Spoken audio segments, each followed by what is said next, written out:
مکہ مکرمہ میں ایک بوڑھی عورت رہتی تھی جو نبی کریم صلی اللہ علیہ وسلم سے شدید دشمنی رکھتی تھی۔ آپ صلی اللہ علیہ وسلم جب بھی اس کے گھر کے پاس سے گزرتے، وہ اپنے گھر کی چھت سے آپ صلی اللہ علیہ وسلم پر کوڑا کچرا پھینک دیتی تھی۔ اللہ کے نبی صلی اللہ علیہ وسلم نے کبھی اس پر غصہ نہیں کیا، نہ اسے برا بھلا کہا اور نہ ہی اپنا راستہ بدلا۔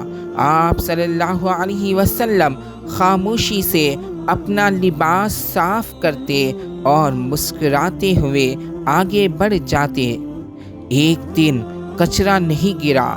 ایک دن جب آپ صلی اللہ علیہ وسلم اس گلی سے گزرے تو حسب معمول اوپر سے کچرا نہیں گرا۔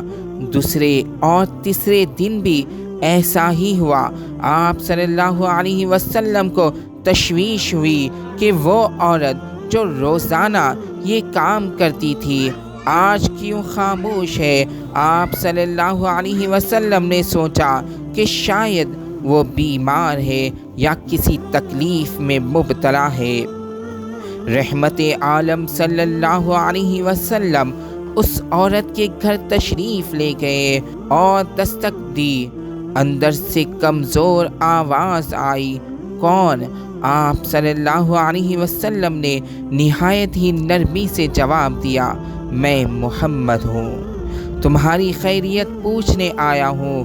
کئی دن سے تم نے مجھ پر کچرا نہیں پھینکا تو مجھے فکر ہوئی کہ کہیں تم بیمار تو نہیں ہو گئی۔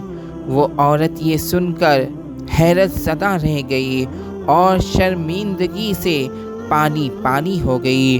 اس نے سوچا کہ جس انسان کو میں نے اتنی تکلیف دی، میری بیماری میں سب سے پہلے وہی میرا حال پوچھنے آیا ہے۔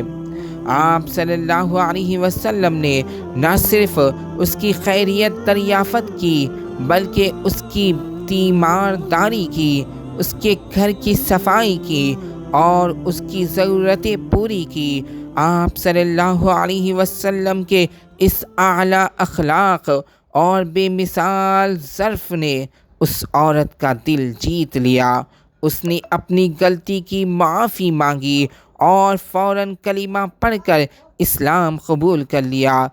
اس واقعے سے ہمیں یہ سبق ملتا ہے کہ صبر اور تحمل، دشمن کے ساتھ بھی نرمی اور بھلائی کا راستہ اختیار کرنا چاہیے۔ اخلاق کی طاقت تلوار سے زیادہ انسان کا اخلاق دوسروں کے دلوں کو فتح کرتا ہے۔ اسلام لڑائی جھگڑے سے نہیں بلکہ نبی کریم صلی اللہ علیہ وسلم کی محبت، ہمدردی اور ان کے پاکیزہ کردار سے پھیلا ہے۔